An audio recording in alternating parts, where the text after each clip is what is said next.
Greetings again. I'm back. This is video 10B, the second half of video 10 to the Rediscovering Peace video series. And this one is intended to be a brief video. Now, I've intended for them all to be brief, and as you can tell, it hasn't quite been so. But what are you going to do? It is what it is. But this one will, in all likelihood, be shorter than the others, for the simple reason that I'm just covering one specific concept. And I didn't know where to put this video in the order of videos. It kind of ties into all of them. But invariably, whenever I give these presentations, a large focus, as we've heard so far, the principle of selflessness relies upon recognizing an opportunity to serve and then serving in the most irrational way possible, essentially. It doesn't have to be, but the more dangerous this act of selflessness, the more powerful it will be, and the more beautiful fruit it will bear for everyone witnessing it. It becomes an incredible tool for immediate social change, if not for society as a whole, certainly for the communities and the neighborhoods and the regions in which it's practiced, in which people can witness it being done. And of course, one subset of this willing self-sacrifice, of this joyful selfless service, is the love the enemy concept. And I guess I probably experimented with love the enemy more than any other virtue or platitude during my Hawaiian experiment, and in the time since. How far can you push kindness before it does become dangerous or injurious or deadly even? Yeah? And of course, we're taught that you make yourself safe first, and that love your enemy is not to be taken literally, that you love your neighbor but not the terrorist. You love your neighbor but not the robber breaking into your house. You love the neighbor but not the guy backstabbing you at work, right? Or gossiping about you behind your back, or making fun of you in class, okay? And we've been taught standard psychological falsehood, actually. We've been taught that being kind to such people, encourages them to continue their poor behavior. Of course, if you read psychology textbooks to any depth and sociology studies to any depth, you see this is wrong. This is actually the opposite is true, that people behave poorly not because they're born bad, right? People behave meanly not because they're born evil. People are behaving dysfunctionally and cruelly towards others because they themselves feel a lack, and they have themselves self-loathing. They have themselves been dramatically rejected and are doing whatever they can to retain and regain some sense of self-worth. They're just using very poor choices that injure others to do so. And it makes then total sense, if you think about it, that when you choose to reject those people, or push those people away with healthy boundaries, or criticize those people, or condemn those people, or punish those people, or attack those people, right, in self-defense, all you're really doing, even if you succeed in protecting yourself, all you're doing is entrenching the same rejection that caused them to be mean or cruel or evil in the first place, and you're sending them on to harm somebody else even more than they would have harmed you. There is, if you're totally thinking about yourself, you might be able to protect yourself. This has the offshoot, defending yourself attracts people to you who think you have something to protect worth fighting for. You end up drawing dysfunctional people to you when you defend yourself. Put up a wall around your property and the crooks are going to better believe they're going to think there's something in there worth stealing, right? And on the second portion of that, if you're going to protect yourself and yours, you wall yourself off from everybody else. And not only do you have a lessened ability to immerse in your loved relationships, you have almost no immersion in any of the other relationships of your life, which form the vast majority of your life's relationships. You essentially castrate your own ability to know joy and peace, even though you have successfully protected yourself. Okay?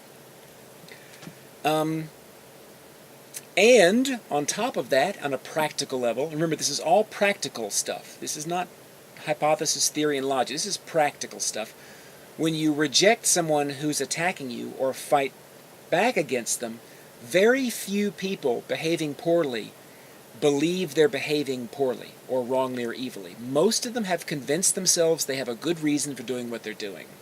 And when you reject them in any way, openly, they will, by the nature of fight or flight, they will feel attacked to an extra degree. They will double their rationalization for what they're doing, and more often than not, they will attack with greater fervor and greater vigor than before. So it is, as a practical truth, completely counterproductive to shun your enemies. And that's just a truth. And there's 10,000 plus years of human history that have proven that consistently and without fail. Now, what I'm here to share with you is a little known truth that doing the opposite, it's logical of course, it makes sense that when the fire is there you don't pour gasoline on it, you pour water on it, and yet because we're so fear-based, we're afraid to pour water, i.e. love, on attack. And yet the beautiful thing is I have personally experienced in thousands of interactions without fail that loving, i.e. being irrationally and sincerely kind to mean people works. It bears good fruit. It brings peace. It dampens conflict. It dampens danger. It actually inspires those people not to attack you, and even if they do attack you a little bit more, they certainly won't go forth and attack anybody else. Okay? And I have a little diagram that I worked up here that symbolically explains this better than words ever could. So that's what I'm going to draw for you, and then this video will be done. For those interested, this is page 35 of the workbook. Again, here's the workbook. Ta-da! You go to my website, link in the description box, click on the writings page, and you can either click on this icon and read along, and or download the PDF and have your own copy on hand to make notes in. But if you go to page 35, it looks like this. Zoom in. Here it is. Zooming in. Zooming in. Right. It's called How Love Functions. How and Why Love Functions. I wrote here, it's catchier title, Why Love Works. Okay? Preface again, the vast majority of you are going to instinctively reject what I'm about to say. Okay? That does not stop it from being true, because it's true.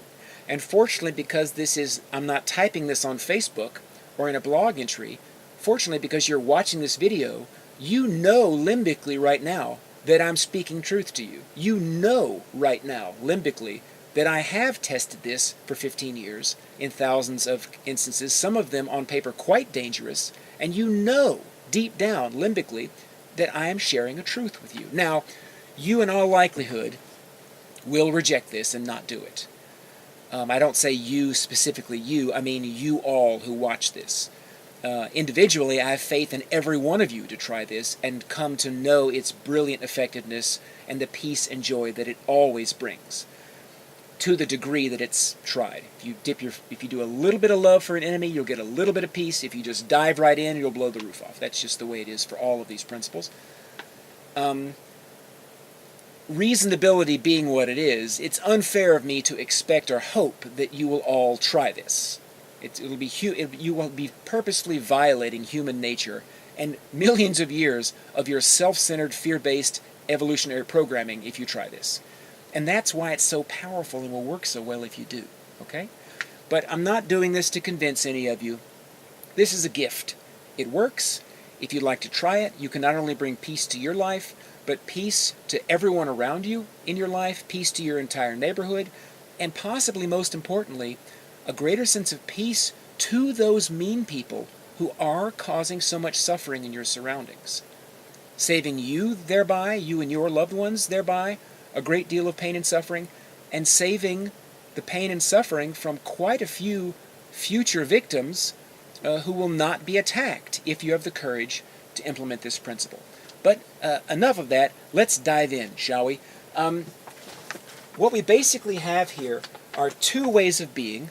I've analyzed these in many different ways in the previous videos, but essentially you have responses that come from ego and responses which come from, for lack of a better term, true self. Just made it, okay? All right. And we're dealing now, of course, with situations of conflict, situations where some sort of attack is being put into place. This can be an attack that is verbal. This can be an attack that is emotional, psychological, physical. But there is some sort of dysfunctional attack happening, right? There is a perpetrator and a victim, okay? I should better say there's a perpetrator of dysfunction and pain, and there is someone being perpetrated upon, okay? So, for each of these choices, you have here, respond reasonably according to self-interest. And this is what, these three options are what we've learned, and they don't work. And these are the three options that I'm offering, and they do. Okay? So, the first way we can respond to being attacked is as a victim.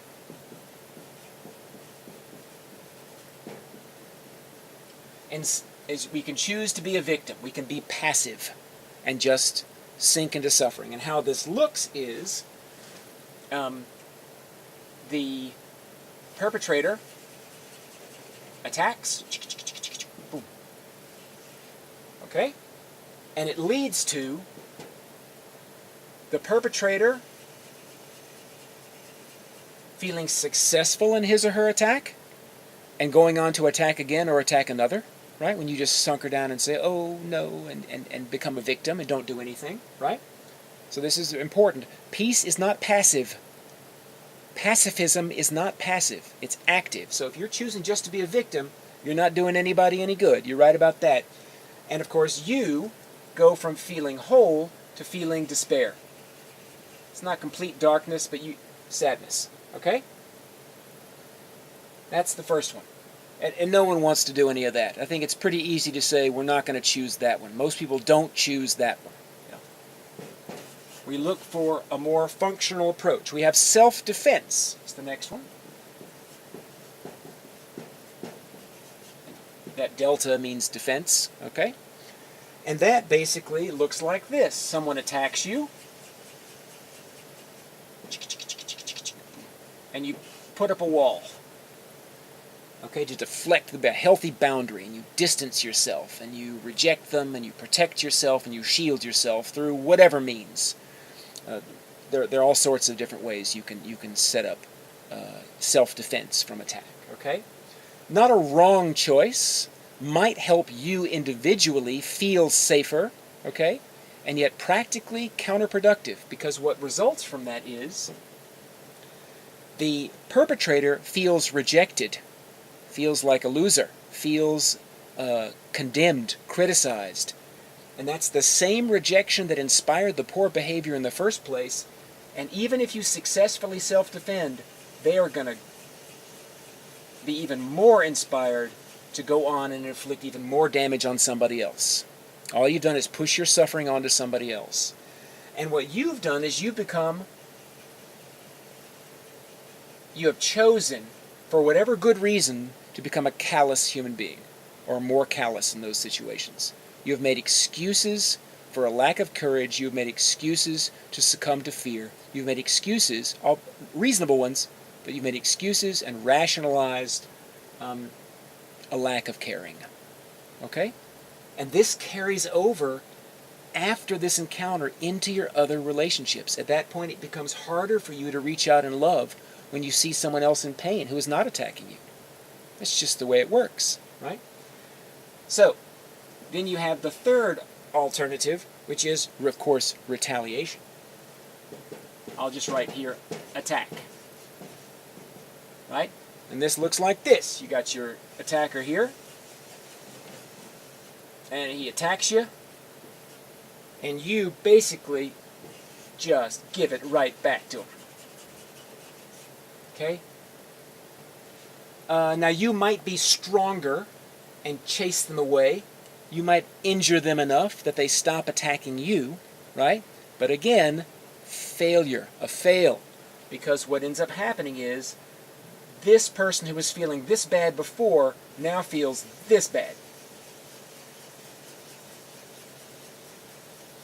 And you better believe they're either going to attack you again, find some way to attack you when you're not ready, or go on and or attack somebody else and hurt somebody else much worse than they normally would have.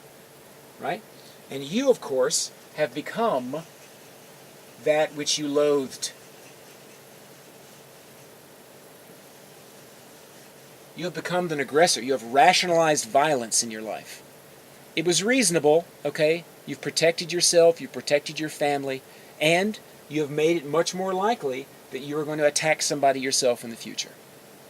And not even know you're doing it. You'll just rationalize it. Again, as self-defense. It's a slippery slope. This is a slippery slope to becoming that which you loathed, which you hated, which you were afraid of. Okay? So you can choose these if you wish. Just delude yourself no longer into thinking they're effective. They're not effective for you. They're not effective in stopping the hate and the violence. And they're certainly not going to save anybody in your community any suffering. In fact, you've made it worse. Okay? So it's no judgment here. This is just shooting straight. This is just telling you how it is. All right? Fortunately, you have 3 alternatives available to you that come from the soul.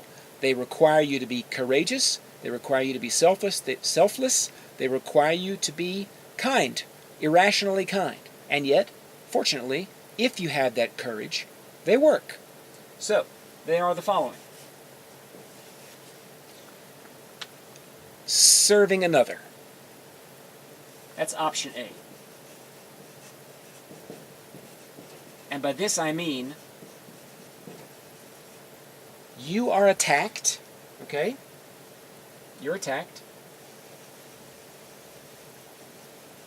Here's the attack. And what you do is immediately, if not during, then immediately after that attack, when those who witnessed that attack are still present, so immediately thereafter, look for, find, and immediately be kind to a third party. You deflect this negative energy and you transform it into something loving for someone in need nearby. Okay? What this does is the attacker is confused. You have consciously chosen to respond to violence without fear, without sadness, and without anger. And you have used that attack to inspire an act of radical decency. Right? You have taken this energy and you have harnessed it to empower a good deed. You have inadvertently made this person the engine of goodness, an empowerer of goodness, and they have witnessed you do it. And so they're confused. This is not going to mean they're going to turn light all of a sudden and become a great guy or a great girl, right? That's not what it means. It means for that instance, their convictions that their violence is justified have been shattered. They have got a glimpse of grace, I call this. They have been able to see, at least briefly, what they too could have done. And they have known, at least briefly, what they too have engendered. Goodness, right? And of course, you get peace. Because that's a bold move. It's a bold move and it feels great. You have taken violence and you have turned it into an experience of magnified harmony. And it was not easy to do. And well done. And you experience peace from that result. Alone the fact that you have chosen not to be afraid, angry, or sad means 90% of whatever pain they afflicted is gone anyway. And that's just science. Just Google pain studies. Check it out. Right? It's just the magic of the way the human brain is constructed, right? It's impossible to suffer while actively caring for another. It is impossible to be sad, angry, or afraid, or feel suffering while actively caring for another. So, B. The second alternative I call Tonglen. And I am not a Tonglen master. Oops, there's an L in there. Dadgummit. Tonglen. Yeah? And Tonglen essentially says you not only refuse to resist the attack, but you consciously, intellectually, and emotionally, during a negative moment in a negative encounter, see the suffering of the one inflicting that negativity, see him or her as a brother or sister, and consciously choose to take on more of their negativity. Please give me more of that, because the more you give me, the less you give to somebody else. The more you are attacking me, the less you can be attacking somebody else. And the more I can take and not respond to with fear, the weaker that violence becomes. I can drag that evil right out of you, take it into myself, and transmute it with my love. And so then you're like asking, so it ends up being like this, for lack of a better symbol. Yeah? Now, there have been many documented, I've done this, I've documented cases of this. The Peace Pilgrim did this on her own walk several times, where she just kept, a guy would be attacking her, and she just kept saying, I know you're a child of God, I see the good in you, and I forgive you, and I forgive you, and I forgive you, bring it on. I see that you're in pain, I see that you're suffering, what can I do for you? And this isn't rocket science. You know, the dog does not bite the hand that feeds. And the human does not bite the hand that's kind. We are herd animals. We are programmed at our deepest level to be kind to those who are being kind to us. This is not rocket science. It's very difficult to do when you're being attacked, and it's not rocket science that no matter how deluded the person across from us is being, right, towards us, when we choose to continually, purposefully, and calmly exude kindness and forgiveness, and kindness and forgiveness, and kindness and forgiveness, that person has one choice remaining at some point, and that is either be kind in return or go look for a victim elsewhere. Because not only are you not being a victim, you're giving them the one thing that they can't be mean to. That's an ally. You're being a family member. You're being a kind person. Right? And so what you end up being is, that wakes them up even more. That's even more shattering. They have even more light start to break through here, right? Through that darkness, right, and that fear, right? And you, of course, reach an even more profound state of peace. And inspire, as opposed to the people around you, inspire a greater degree of people. Maybe you inspire 100 people who witness that, as opposed to just 10. 10 witnesses inspired here to do similarly, 100 witnesses is inspired here to do similarly. And that's limbics. They don't even have to watch it. They'll feel it. They'll feel it if they're near enough to it when it happens. It's so bizarre. Okay? And the final option is return love.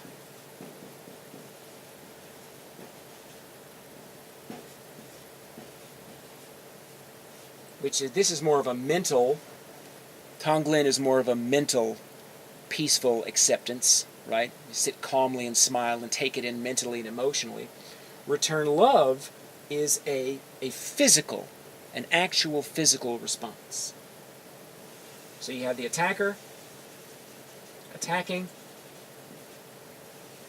and this person gives love back. Gently. Put a little heart there. I like that. Okay, I've done this. I've done this with what some would call a clinically diagnosed sociopath. I called him a friend. I don't believe there is a clinically diagnosed sociopath. But if you're going to do that, I have even had success with a sociopath with this, as has Viktor Frankl, as has Leo Buscaglia. This works. This functions for the same principle I just talked about, right? Dysfunctional people are not looking for power per se. They're looking for a reaction. They're looking for an excuse to self-loathe. They're looking for fear, pain, and sadness. And if you choose to come at them with forgiveness and love and unconditional regard, that's not what they want. And if you persist in giving that to them, they will eventually either find a victim elsewhere and leave you in peace, or they will take a deep breath and they'll realize, oh my goodness, and they'll start being kind to you in return. There's no alternative. And this is, I mean, even if you don't believe it works for sociopaths, trust me, it does. There's so few raw sociopaths out there, that's not really an excuse. I've heard people say, this doesn't work for sociopaths and psychopaths. Okay, it does, but hypothetically it doesn't. How many raw sociopaths and psychopaths have you encountered in your life? None. We're talking about the people you actually encounter in your everyday life. The non-sociopaths, the non-psychopaths. This works. Okay?